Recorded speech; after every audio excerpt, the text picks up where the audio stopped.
you want an edge on your sports book? We know that you do, and that's why we are here. Every single day, 7 days a week before 11 a.m., we've got the best bets, the best cappers, the biggest sports in the world. So let's get right to it. I'm your leader, the coach, and this is the Early Edge powered by SportsLine. Quick little nugget. We want you to remember, it's not just about this show at SportsLine. We have cappers all over the place, ready to fire. If you're not a member, you need to do it right now. We've got a pretty good deal for you coming up later in the show. It's all about college football today, the final college football Saturday in 2020. It's hard to believe that we got here, so let's bring in our cappers right now. Last season, he was number one at SportsLine in college football. Emory Hunt. Emory, this has got to be the hardest season ever for cappers like yourself. Last night, for example, we had UTEP, a team that had no quarterback. They had no offense, hadn't played in over a month, and they scored 43 against North Texas. And they threw 4 interceptions. If I would told you that they threw 4 picks, you would think they got blown out, but that game was really close. To me, for me, at least, normally during my whole season, I'm at spring practices, I'm at fall practices as far as summer camp is concerned. And with those things being taken away, along with what the protocols have been throughout the season with, okay, guys look like they're going to play. Then on game day, hey, he's a scratch because of COVID-19. It has been tough to really get a good gauge on teams in terms of what they are, what they have depth-wise, and what they're able to do out there on game day. That's why you see the results like you do this year, because it's so wild to predict because of the things that we used to have in place that we don't have this season. We've got to take like the Mike Tomlin approach. No excuses. We just adjust to what the market is. And this year, everybody has to adjust. Our second cap, Tom Fornelli. He's our soccer guru. Great at college football. Today, by the way, Tommy, this show is going to be in the feed for your Cover 3 podcast. We're excited about that. How are you? I'm good. Happy to be here. I'm like Emory. I took a couple losses yesterday, but, didn't feel bad about any of the picks. Like I said on yesterday's show, the only way West Ham can score is on set pieces, and both of West Ham's goals came on set pieces. So, sometimes you're right and you're still wrong. Well, we're like a great quarterback. You got to forget about the turnovers, and it's all about the next drive. For us, it's all about the next pick. So let's get to it because we got a lot of plays on the board today. So let's start. First one, noon Eastern kick in the Big Ten. Illinois at Northwestern. The Wildcats, they appear primed and ready for the Big Ten title games against Ohio State. Will they look past today is the question. This line started at 14.5, according to our good friends at William Hill. It has now come down to 14. The total coming in at 40.5. It started at 46.5. Give it to me, Tom. Yeah, the reason that total's coming down is I'm here in Chicago. I'm a few miles south of Evanston where the game is going to be played, and it's not going to be fun for anybody on the field. We've got temperatures in the low 40s, rain, and really high winds about 25 miles per hour. And I think those conditions are going to have an impact on this game. And I do think it's going to be low scoring. So that makes me want to take the Illini and the 2 touchdowns, because this is a Northwestern team that in its first game of the season was fantastic on offense. They scored more than 3 points per possession. But since then, they've reverted back to the Northwestern team we saw last year that really struggled to put drives together and getting into the end zone and scoring touchdowns. They're relying on their defense to keep scores low because they just can't outscore opponents. And I look at this matchup, I look at the weather, and this just strikes me as a 23-16 kind of ugly, sloppy game. So I'm taking Illinois in the 2 touchdowns just because I don't see Northwestern getting into the 30s, which is where I think they need to get to cover. All right, very good. So Tommy likes Illinois plus the 14. The hook didn't matter to him at all. Next on the board, we go to the ACC. Wake Forest at Louisville. Noon Eastern kick. Louisville favored by 2. The total, a robust 63. Wake Forest is covered in 5 of the last 6 meetings. Tom, what do you got?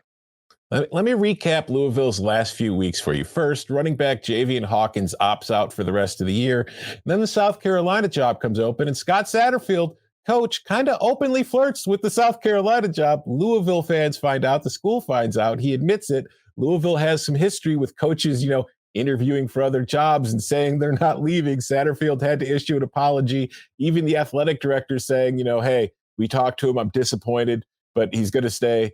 And then shortly after that, Tutu Atwell, the team's best receiver, opts out. So you look at the situation surrounding Louisville right now, a team that's only 3-7 with, no impressive wins on the resume.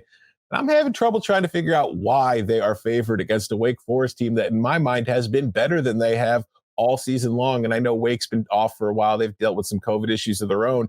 But I think going into this matchup today, Wake's the better team. And if the better team's getting points, give them to me. Maybe the most impressive thing is that they played 10 games this year when other teams are struggling to play 4 and 5. Quick reminder for this show, every single day, we've got video on YouTube. We've got audio on Apple Podcasts and Spotify. Like, subscribe, leave us a 5-star review, because you never know when a new show is going to be dropping into your feed. We work 24/7 for you. All right, this third game on the board, I'm going to need both of you. It's one of the pillars of college football. It's Army-Navy, but today it's being played on campus at West Point. Only the 7th time, guys, in the great history of this game that has happened, and obviously it's because of COVID. 3 Eastern, CBS. Let's start with you, Tommy. What do you like here? Because I know for you, the total is something you always love.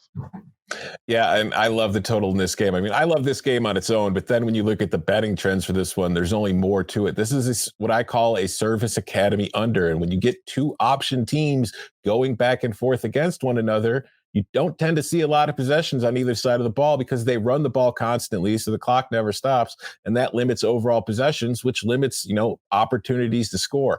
And that's why since 2005, there have been 46 games between the 3 service academies. The under is 36-9-1 in those games. And that's why you see that total, you see 37.5, 38, depending on where you're at. You're kind of scared. That's kind of low. It's not low enough. Take the under. 15-2 in the last 17 meetings. This under has come in. Now you're seeing on the crawl at the bottom there, Army is giving 7. Emory, what do you like on that side of this game? I love that number. I'm laying those points with Army. Defensively, they are much better than Navy. When Navy is good, they've had great defenses, especially on the perimeter. They don't have that this year. I think Army rolls in this one. All right, very good. All right, next up, our 4th game, North Carolina and Miami. The Hurricanes coming off a 48-0 whitewashing of Duke a week ago. They are giving 3. The total, it has a 7 in front of it. It is 70 today. The Tar Heels are 4-1 against the spread in the last 5 meetings. Emory, talk to me. AJ Blades Jr., the star corner for Miami, is going to be out for this game. That's not what you want to hear when you're facing Daz Newsome in that passing game with Sam Howell at quarterback. I love the consistency and continuity that they have on offense. Passing game, run game, they're explosive. Miami, their offense outside of Derek King tends to be a little hot and cold. So I can't depend on them to hit the ground running. I can depend on North Carolina to do so. And you don't know which Miami defense will show up. So I like North Carolina. I'm taking them in the points in this game. A little hot and cold. That's a great description for this Miami team from week to week. Don't worry, everybody. I'm going to recap all these picks at the end of the show. Next game, historically, this is a battle in the SEC.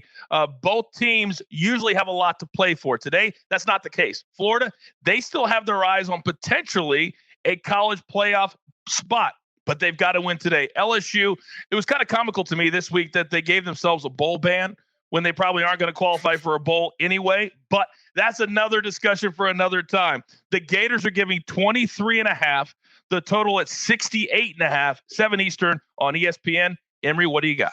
Yeah, LSU probably was ducking that potential bowl game against the Raging Cajuns. They didn't want that smoke coming down here. What I like about this game is that LSU is using this as a springboard for 2021, man, and it's the right thing to do. They're playing a lot of freshmen, but when you're playing a team like Florida that has its eyes set not only on the SEC title game, but the playoffs in general and a potential Heisman Trophy winner in Kyle Trask, I think they roll in this one. So lay those points to Florida. LSU is just playing way too many freshmen to go out there and keep this score low. All right, very good. Florida minus 23.5. Now, I told you here at SportsLine, we are a team with some of the best cappers in the world, but we're here every single day. Not like a lot of people. We're here every single day. Now, our guy, RJ White, he already has 7 NFL picks up for tomorrow. Here's the deal. If you're not a member already and you go and you open an account, I've already cleared it with everybody at the top. We're going to give you 30 free days. If you use the promo code EDGE, use the promo code EDGE, get 30 free days and all the picks from RJ White and all of our cappers. Now, guys, I know you like to look ahead to the NFL. Is there anything, and Tom, I'll start with you, that you're looking at already for tomorrow? Yeah, one of my favorite plays for the NFL this weekend is Buffalo laying the points against the Steelers. I just look at this matchup. Steelers, obviously, they lost their first game of the year last week, but they've been kind of sluggish in the last few weeks altogether. And you look at this matchup in particular, this is going to be Pittsburgh's third game in 12 days. That's not easy for anybody to deal with, and it's much more difficult when you're going up against a Buffalo team that's been playing really well as of late. So I like the Bills in this spot. I think they're going to get the win and the cover. I agree with Tom. You look at how struggling that Steelers offense was. They were sluggish against Washington. They're facing a red-hot Buffalo team. I like that pick as well, laying those points with Buffalo. Yeah, Bills had a lot of energy the other night as well. They really look like they're primed and ready for a playoff run. All right, quickly, let's recap our picks from the show today. Illinois plus the 14 now, 14.5. Didn't matter to us. Take the 14 points. Wake Forest +2. Army, Navy, the under. And then Army minus the 7 from Emory. North Carolina +3 against Miami. And finally tonight, Florida laying the 23.5 against LSU. That's going to do it for us today. Remember, we're here every single day, 7 days a week. We'll be back here tomorrow morning, Sunday, with everything NFL. For Tommy, for Emory, for our faithful leader, Jacob, our producer, I am the coach. Remember, this is always a place for your early edge.